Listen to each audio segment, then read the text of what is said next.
आज युद्ध का 5वां दिन है। अमेरिका इजराइल ईरान पर ताबड़तोड़ हमले कर रहे हैं तो ईरान भी जबरदस्त पलटवार कर रहा है और अब यह युद्ध पूरे मिडिल ईस्ट में फैल चुका है। युद्ध की आग भड़क चुकी है। ईरान लगातार मिडिल ईस्ट में अमेरिकी सैन्य ठिकानों पर हमले कर रहा है और अब अमेरिका ने कहा है कि ईरान के विरुद्ध चल रहा अमेरिकी सैन्य अभियान अभी तो शुरुआती दौर में है, आगे और बड़े हमले हम करेंगे। अब इस युद्ध में आगे क्या होगा, ईरान क्या करेगा, हम आपको एक एक बात युद्ध की बताएंगे। लेकिन उससे पहले युद्ध से जुड़ी आज की 10 बड़ी खबरें जल्दी से आइए आपको बता देते हैं। खबर नंबर 1, अमेरिका और ईरान युद्ध से जुड़ी सबसे बड़ी खबर यह है कि अमेरिका की पनडुब्बी ने हिंद महासागर में ईरान के युद्धपोत पर सबसे घातक वार किया है और ईरान का ये युद्धपोत डूब गया है। अमेरिका ने दावा किया है कि द्वितीय विश्व युद्ध के बाद ये पहली बार है जब किसी पनडुब्बी ने किसी जहाज को इस तरह डुबोया है।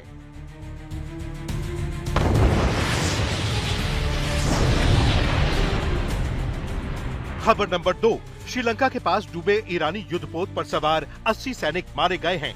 ये जानकारी श्रीलंका के उप विदेश मंत्री ने दी है। उन्होंने स्थानीय मीडिया को बताया कि ये जहाज भारत के एक पूर्वी बंदरगाह से नौसैनिक कार्यक्रम में हिस्सा लेकर ईरान लौट रहा था, तभी हिंद महासागर में उस पर हमला हुआ।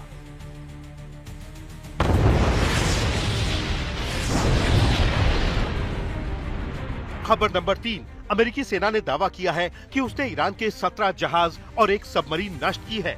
साथ ही ये भी कहा है कि अरब की खाड़ी, होर्मुज स्ट्रेट या ओमान स्ट्रेट में कोई भी ईरानी जहाज अब नहीं है। दावा ये भी किया है कि ईरान ने अब तक 500 से ज्यादा बैलिस्टिक मिसाइलें और 2000 ड्रोन दागे हैं।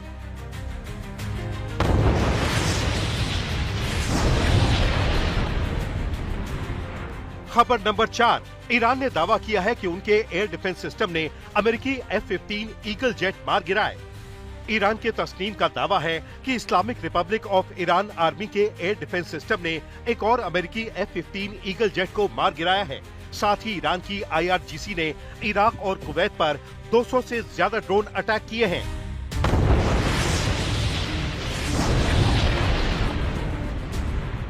खबर नंबर 5, ईरान लगातार मिडिल ईस्ट में अमेरिकी सैन्य ठिकानों को निशाना बना रहा है। कतर के रक्षा मंत्रालय ने कहा है कि ईरान ने अल उदैद एयरबेस को निशाना बनाकर 2 बैलिस्टिक मिसाइलें दागी हैं। मंत्रालय के मुताबिक इनमें से एक मिसाइल को कतर के एयर डिफेंस सिस्टम ने हवा में ही मार गिराया, जबकि दूसरी मिसाइल अल उदैद एयरबेस पर जा गिरी, जो इस इलाके में अमेरिका का सबसे बड़ा सैन्य ठिकाना है। कतर ने कहा है कि इस हमले में किसी के हताहत होने की खबर नहीं है।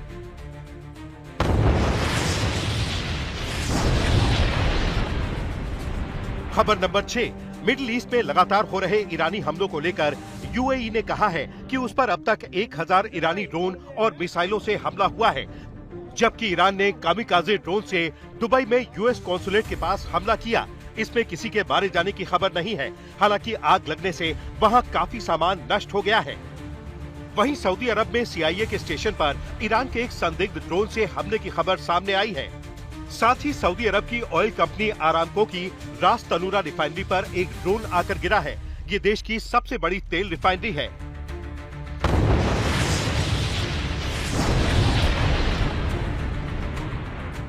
खबर नंबर 7, ईरान से जुड़ी एक और बड़ी खबर ये है कि अमेरिका और इजराइल के हमलों में मारे गए ईरान के सुप्रीम लीडर आयतुल्लाह खामेनी को ईरान के उत्तर पूर्वी शहर मशहद में दफनाया जाएगा। उन्हें इमाम रजा की दरगाह के पास सुपुर्द खाक किया जाएगा। खामेनी मूल रूप से ईरान के दूसरे सबसे बड़े इसी शहर मशहद के रहने वाले थे। रिवोल्यूशनरी गार्ड्स ने अपने टेलीग्राम अकाउंट पर बताया कि दफनाने से पहले तेहरान में एक बड़ा विदाई समारोह होगा। हालांकि दफनाने की तारीख की घोषणा नहीं की गई है।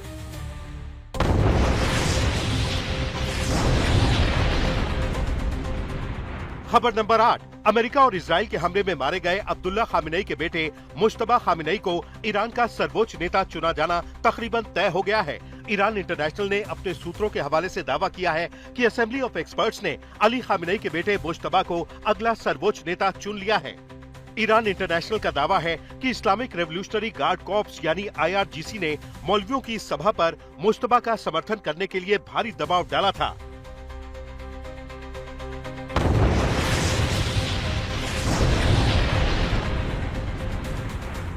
खबर नंबर 9, यूएन के मानवाधिकार कार्यालय ने ईरान में एक लड़कियों के स्कूल पर हुए हमले की जांच कराने की मांग की है।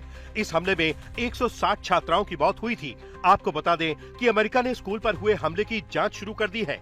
अमेरिका के विदेश मंत्री मार्को रूबियो ने कहा है कि अमेरिकी सेना जानबूझकर किसी स्कूल को निशाना नहीं बनाती।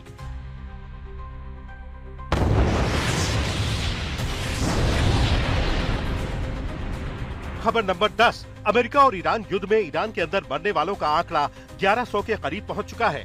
अमेरिका की human rights activist news agency के मुताबिक 28 फरवरी से शुरू हुए हमलों में अब तक ईरान में 1097 आम लोग मारे जा चुके हैं।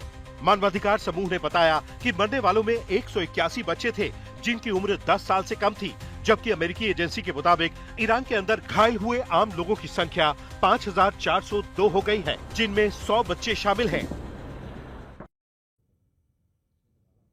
युद्ध बहुत भीषण हो गया है। अमेरिका इजराइल ईरान को तबाह करने की तरफ आगाह है। बड़ी खबर आ गई है, वॉर ब्रेकिंग। इस समय ईरानी युद्धपोत के डूबने पर 80 लोगों की मौत हुई है। जब ईरानी युद्धपोत को जब डुबोया गया है, उसे मार गिराया गया है, अमेरिका ने इस ईरानी युद्धपोत को श्रीलंका के पास जब मारा तो उसमें 80 लोग सवार थे और 80 के 80 की मौत यहाँ पर हो गई है। हमारे साथ सुमित चौधरी, प्रणय उपाध्याय और रोहित शर्मा, हमारे 3 संवाददाता हैं यहाँ पर। सुमित, नेवी खत्म पूरी तरह से या अभी भी एक आध जहाज कहीं बचा होगा जो कल तक खबर आ जाएगी कि उसे भी अमेरिका ने मार गिराया, डुबो दिया?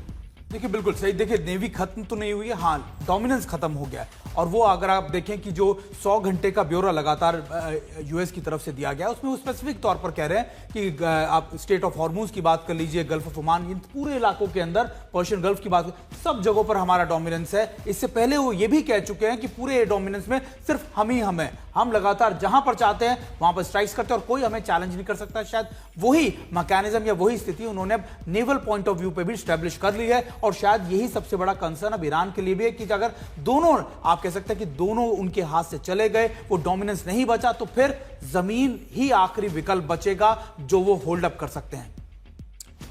युद्ध बेहद भीषण, देखिए जबरदस्त, जल्दी जल्दी बड़ी खबरें आ रही हैं। ब्रेकिंग न्यूज, तेहरान के मेहराबाद एयरपोर्ट पर भी भारी बमबारी। मतलब अब इजराइल नहीं रुक रहा है, अमेरिका नहीं रुक रहा है, और जिस तरह से सुमित बता रहे थे, लगातार प्रणय ये हो रहा है और ईरानी रक्षा तंत्र पूरी तरह से नष्ट हो चुका है। अमेरिका ने ये कर दिया है। मेहराबाद एयरपोर्ट क्यों महत्वपूर्ण है? यहाँ पर भी बमबारी की गई है, क्या यहाँ से भी अटैक हो रहे थे? प्रणय, देखिए सईद, अमेरिका की तरफ से, इजराइल की तरफ से ये हर बार कहा गया है कि हमने जो एयर स्पेस है ईरान का वो पहले ही डोमिनेट कर लिया है। डोमिनेट करने से तात्पर्य ये इसका है मतलब कि हाँ, ये समझना चाहते हैं कि और एक हफ्ते में पूरा ईरान का जो एयर स्पेस होगा वो हमारा होगा। अगर मैं चरणों में समझाऊं आपको, कोई भी वायुसेना जब हमला शुरू करती है तो सबसे पहले एयर डिफेंसेस को नॉकआउट किया जाता है। यानी जो नीचे जमीन के ऊपर एयर डिफेंस गन्स हैं जो कि विमानों को मार गिरा सकती हैं, सबसे पहले उनको नष्ट किया जाता है, ताकि आसमान में उड़ते विमान के लिए नीचे जमीन से किसी तरीके का कोई खतरा ना हो। तो सबसे पहले एक एयर कॉरिडोर बनाया गया जिससे कि विमान अंदर दाखिल हो सके ईरान में बिना किसी चुनौती के, बिना किसी चैलेंज के, बिना किसी खतरे के। और उसके बाद उन्होंने तेहरान के आसपास और अन्य जगहों पर बमबारी की और उसके बाद उन्होंने अगली वेव भेजी। करीब 200 जहाजों का, लड़ाकू विमानों का पैकेज भेजा गया था जिसने ईरान के तमाम एयर डिफेंसेस, करीब 27 एयर डिफेंस की जो साइट्स हैं ईरान की, उनको तबाह किया गया। इसके अलावा ईरान के जहां जहां मिसाइल लॉन्चर्स और जो ड्रोन लॉन्चर्स हैं जिनसे ईरान हमला कर पा रहा था बीते 100 घंटों के दौरान, उनको निशाना बनाया गया। अभी भी अगर आप अमेरिकी रक्षा मंत्री पीट हेग्सेथ के बयान को देखें तो वो ये कहते हैं कि अब हम ईरान के हवाई आसमान में इस तरीके से जाते हैं जैसे कि वो हमारा ही आंगन हो। हम वहां जब चाहते हैं तब चाहते हैं जा सकते हैं, दिन हो रात हो, जितने घंटे बिताना चाहते हैं उतने घंटे बिता सकते हैं, और हम स्टैंड ऑफ फायर भी कर रहे हैं। बिल्कुल ठीक है प्रणय, आपने बहुत अच्छी तरह समझा भी दिया, क्योंकि खबरें आ रही थी कि एक हफ्ते के अंदर हम पूरा का पूरा, अमेरिका कह रहा था कि ईरान के एयर स्पेस को अपने कब्जे में कर लेंगे। रोहित, पीट हेग्सेथ, अभी प्रणय ने कहा, बॉडी लैंग्वेज, कॉन्फिडेंस, और क्या वो ये कहना चाहते हैं कि अब सिर्फ औपचारिकता है ये युद्ध, ईरान को हम तबाह बर्बाद करके ही मानेंगे, छोड़ेंगे नहीं? और एक सेंटेंस और बताया था सुमित ने, हेक्सेट ने क्या कहा था? देखिए उन्होंने कहा था कि ये युद्ध हम जीतने के लड़ रहे हैं और हम ही जीतेंगे। Rohit, go ahead. देखिए इसमें दो चीजें हैं। ऑब्वियसली अमेरिकन जो हम बात करते हैं सुप्रीमेसी की in terms of equipment and military, तो वो आई थिंक डेमोन्स्ट्रेट कर रहा है अमेरिका। जिस तरह से आप देख रहे हैं कि जो वीडियोस भी जारी कर रहा है अमेरिका, दिखा रहा है आई थिंक होम ऑडियंस को, डोमेस्टिक ऑडियंस को, पूरे विश्व को दिखा रहा है कि किस तरह से हमने प्लानिंग की और हमारे जो टारगेटेड अटैक्स हैं या जो ऑपरेशन है कितना ज्यादा सक्सेसफुल रहा है, पहली चीज। और दूसरी चीज देखिए प्रेसिडेंट ट्रम्प कह रहे हैं हफ्तों तक चलेगा। पीट हेक्सेट भी फुल अपनी जो आप कह रहे हैं अपनी बॉडी लैंग्वेज से दिखा रहे हैं कि हम बहुत ज्यादा सक्सेसफुल है। देखना होगा इसमें, अभी भी 2-3 चीजें बची हैं। अभी तक निर्धारित नहीं हो पाया है कि वहां पे लीडर कौन है, किससे अमेरिका बात करेगा।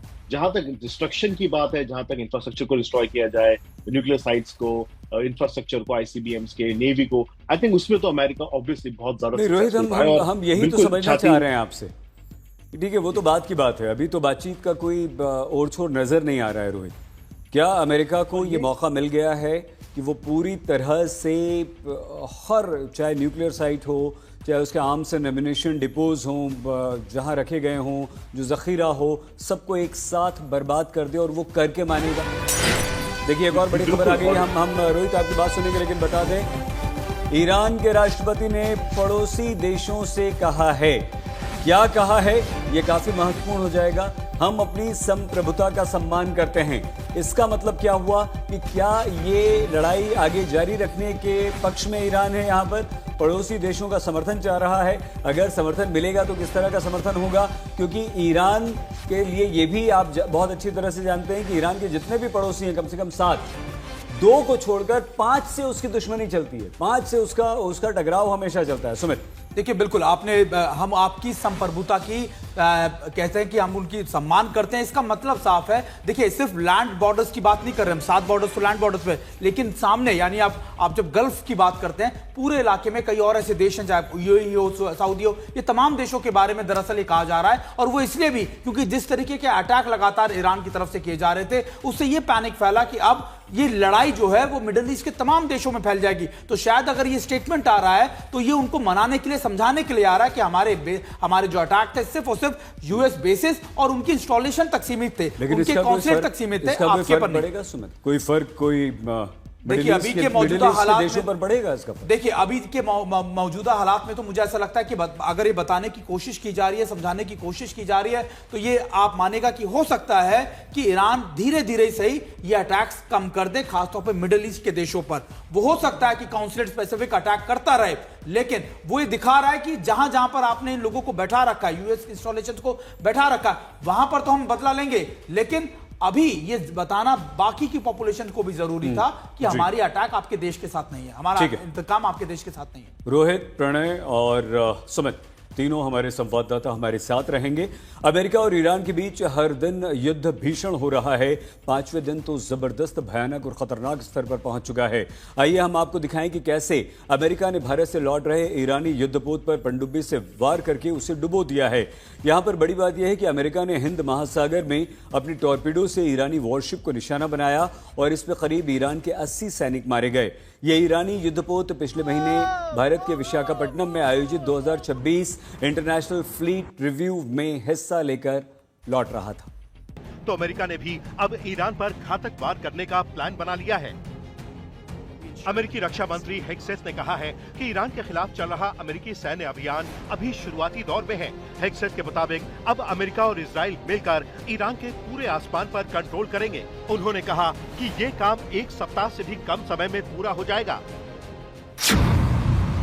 ट्रंप का चुन चुन कर वार, पनडुब्बी से डुबोया ईरानी युद्धपोत। अब अमेरिका करेगा ईरान पर ग्रेविटी बम का इस्तेमाल। ट्रंप ने खाई कसम, ईरान को मिटाकर लेंगे दम।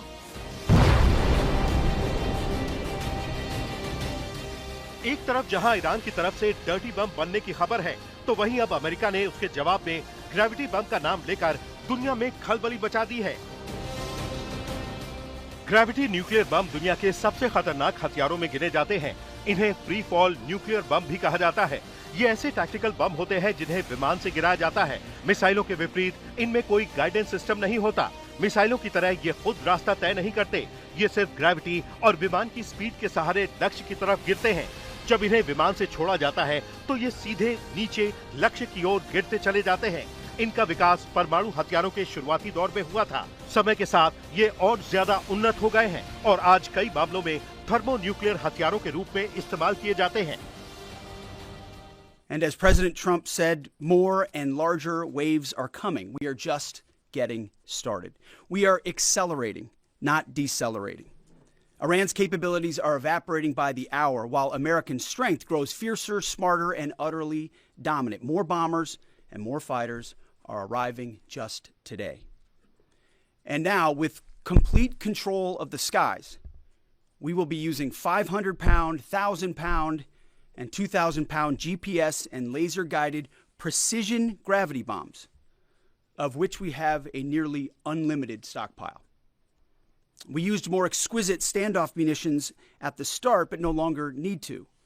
Our stockpiles of those, as well as Patriots, remains extremely strong. आपको बता दें कि अमेरिका ने भारत से लौट रहे एक ईरानी युद्धपोत आइरिस डेना को श्रीलंका के पास हमला कर डुबो दिया है। हमले में अब तक 80 ईरानी नौसैनिक मारे गए हैं। ये जानकारी श्रीलंकाई सरकार ने दी है। अमेरिकी रक्षा मंत्री पीट हेग्सेथ ने बताया कि हिंद महासागर में अमेरिकी पनडुब्बी ने ईरानी जहाज को टॉर्पीडो से निशाना बनाकर डुबो दिया। श्रीलंका की नेवी ने 32 घायल नौसैनिकों का रेस्क्यू कर उन्हें अस्पताल में भर्ती कराया है। जहाज पर लगभग 180 नौसैनिक सवार थे। लापता सैनिकों की तलाश के लिए सर्च और रेस्क्यू ऑपरेशन जारी है। ये ईरानी युद्धपोत पिछले महीने भारत के विशाखापट्टनम में आयोजित 2026 इंटरनेशनल फ्लीट रिव्यू में हिस्सा लेकर लौट रहा था। Yesterday, in the Indian Ocean, and we'll play it on the screen there, an American submarine sunk an Iranian warship that thought it was safe in international waters. Instead, it was sunk by a torpedo. Quiet death. The first sinking of an enemy ship by a torpedo since World War II. Like in that war, back when we were still the War Department, we are fighting to win. अमेरिकी रक्षा मंत्री पीट हेग्सेथ ने कहा है कि अमेरिकी सेना ने ट्रंप की हत्या की साजिश रचने वाले ईरानी यूनिट के लीडर को मार दिया है। हेग्सेथ ने कहा, जिस यूनिट ने राष्ट्रपति ट्रंप की हत्या की कोशिश की थी, उसके नेता को ढूंढकर मार गिराया गया है। ईरान ने ट्रंप को मारने की कोशिश की थी, लेकिन आखिर में ट्रंप ही भारी पड़े। आज तक ब्यूरो।